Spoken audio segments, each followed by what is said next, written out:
আমরা শুনেছি যে 5 তারিখে যদি তোমরা আন্দোলনের নামো, যারাই আন্দোলনের নামবে তারা প্রাণ নিয়ে বাড়ি যেতে পারবে না, এত পর্যন্ত হুমকি আমরা পেয়েছি। যে এসপি স্যার স্বয়ং ওখানে আসছিল, এসে আমাদেরকে বলছে যে তোমরা আন্দোলন করো, কোনো রকম কোনো সমস্যা আমার পুলিশ অন্তত করবে না।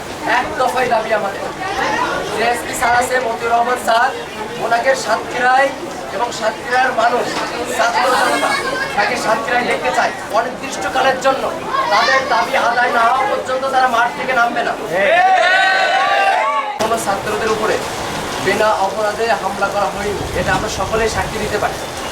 এজন্য আমরা বলতে চাই এসপি বদলি সেটা হচ্ছে উপর থেকেই হয়, এটার পক্ষে আমাদের কোনো নাই। কিন্তু কোথাকার এসপি বদলি হবে এটা অবশ্যই ছাত্রদের কাছ থেকে শোনার দরকার ছিল। ছাত্রদের দাবিটা কি এবং ছাত্ররা কি বলতে চায়। সাতক্ষীরার মতো জায়গায় যেখানে আমরা শুনেছি যে 5 তারিখে যদি তোমরা আন্দোলনের নামো, যারাই আন্দোলনের নামবে তারা প্রাণ নিয়ে বাড়ি যেতে পারবে না, এত পর্যন্ত হুমকি আমরা পেয়েছি। কিন্তু ছাত্ররা তারপরেও আন্দোলনে কিন্তু আমরা নেমেছি।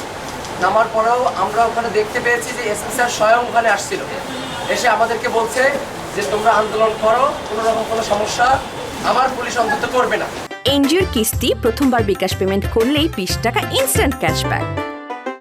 তার কাছ থেকে আস্থা পেয়ে আমরা কিন্তু মাঠে নামছিলাম।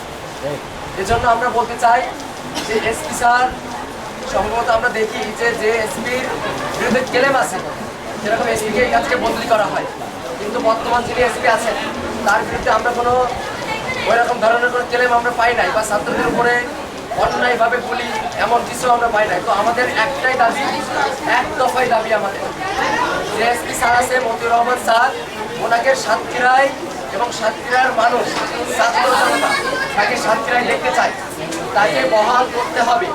অতি বিলম্বে যে প্রজ্ঞাপন বাতিল করা, প্রজ্ঞাপন যে জারি করা হয়েছে এই প্রজ্ঞাপনকে বাতিল করতে হবে, অন্যথায় ছাত্র জনতা অনির্দিষ্টকালের জন্য তাদের দাবি আদায় না হওয়া পর্যন্ত তারা মাঠ থেকে নামবে না।